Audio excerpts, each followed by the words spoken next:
They say in the deepest part of winter, the veil between what was and what might be grows thin. If you sit still enough, quiet enough, you might hear the old stories stirring, echoing in the trees like a memory you never lived. At Chimney Creek Farm, the mist came down heavy, rolling over hills and curling around ghost gums, softening the sharp lines of the world. The morning of the Winter Solstice. We have no projects to do this weekend, just the gathering of women, a fire, and the hush of the longest night. And maybe that's why my heart stirred as it did, knowing that two of my oldest friends were making their way back to me from another chapter, another world, a kind of friendship that outlives the city lights and passing years. Beck came first. She's been here before when we had the big fire across the property. Peter, her husband, had kindly handmade or homemade some sourdough and sent it with Beck down to us. We buttered it and drank red wine like it was a sacrament. Whoa, look at that. We waited up late for Mal. Our hearts were half in the dark with her. She was weaving through back roads, listening to ghost stories and unsure if she was found or lost. I worried about her out there in the dark on her own, trying to find us in the middle of nowhere, in places she's never been before. It was solstice, a time of endings and a time of beginnings too. About 9 o'clock at night, I got a phone call from Mal. Her voice was soft over the phone, uncertain. She said, "I think I've gone too far," but I could see her lights beyond the hill, like a star returning. "Keep coming," I told her. "You're nearly here."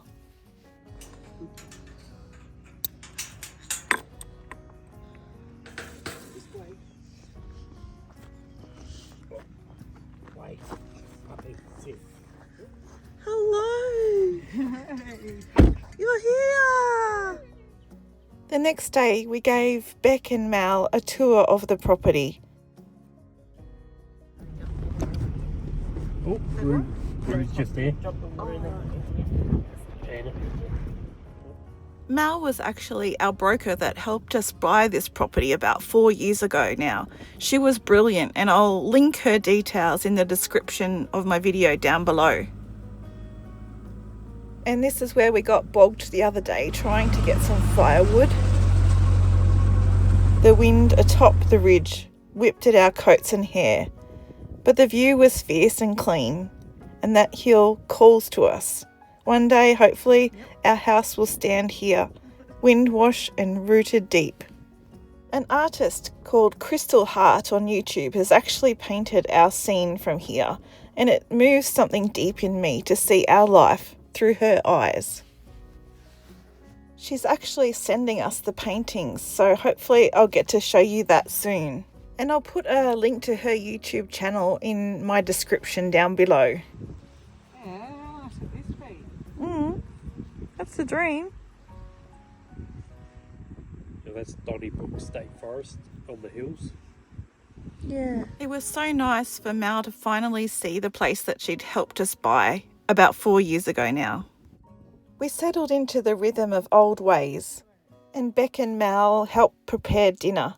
We're having lamb shanks simmered in the camp oven, earthbound and slow. We poured some Stone's chocolate green ginger wine with chocolate and orange to keep ourselves warm from the inside. We sat for a long time talking around the fire, and when the dark settled in, we turned towards ritual. Mal circled us with sage, and we all wrote down what we wished to leave behind. Sorrows, shadows, and parts of ourselves that no longer served.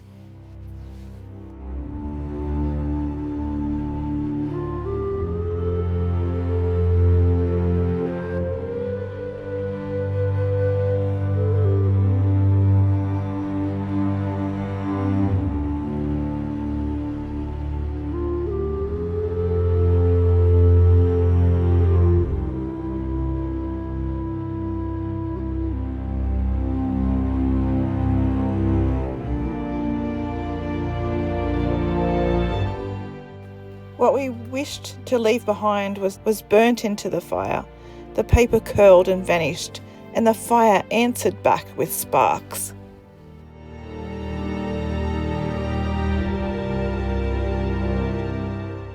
We made room for new things then, and let the silence fall easily between us.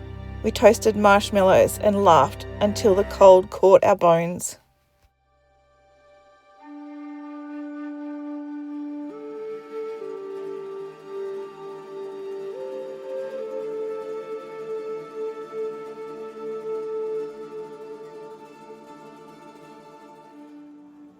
Long before we named this land our own, before fences and roads carved their way through these hills, the ancient ones gathered too, under the same sky, before the same fire.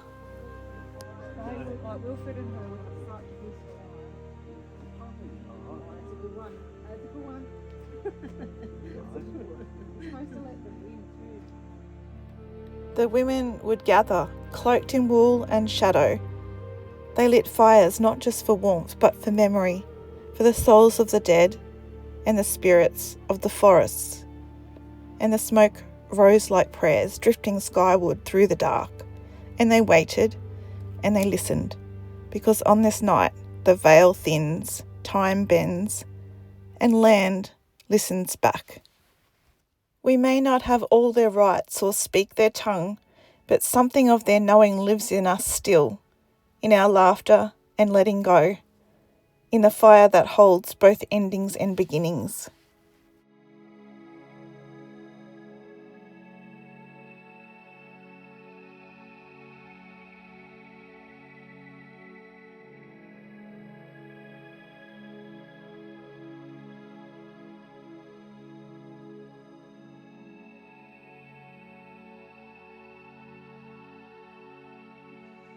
Morning came in silver light. Beck and Mal packed their things, and I watched them go, with a heart both full and aching. That's the way of true friendship.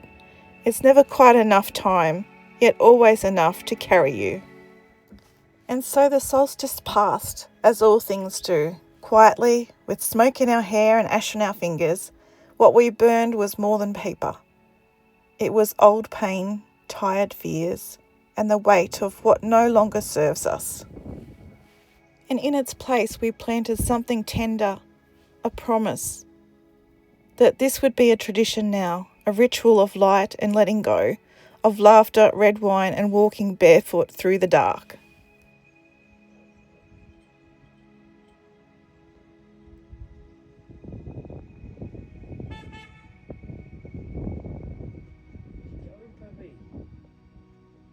And next time we'll bring robes and sandals and leave the head torches behind. Next time maybe the portal will open a little wider. Until then, the fire's out. But the light, it's returning, and we'll be here waiting for it. She's gone, puppy. She's gone. Truffles is already missing Mal after she paid her so much attention over the weekend. There's a way the mist settles in these parts that makes you feel like you've stepped through a seam in the world. After Beck and Mal headed off, I actually went out to pick up my mum to bring her home to the farm for a while. At the end of June, it was Paul's 50th birthday and also our 15-year anniversary. 15 years of laughter, stubbornness and love, annoying each other since 2010 and still going strong. I made some banana pancakes for Paul's birthday, and then we took a turn from the everyday. We went to visit the Queensland College of Wine Tourism, where we had a winery tour, and then we had a 5-course fine dining experience. I just wanna go out and walk with you. Baby, you know I just like to talk with you. I don't know if you might go around there. Yeah. You don't have to tell No me entry vehicle. anything that's new. Authorised vehicles. I just wanna go out and walk with you.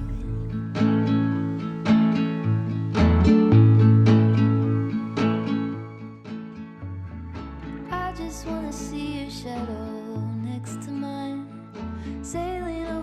Absolutely. Yeah, so if you look at the hue or the sort of the reflection, Yep. yeah, it's more of a From time to time, I just wanna see your shadow next to mine.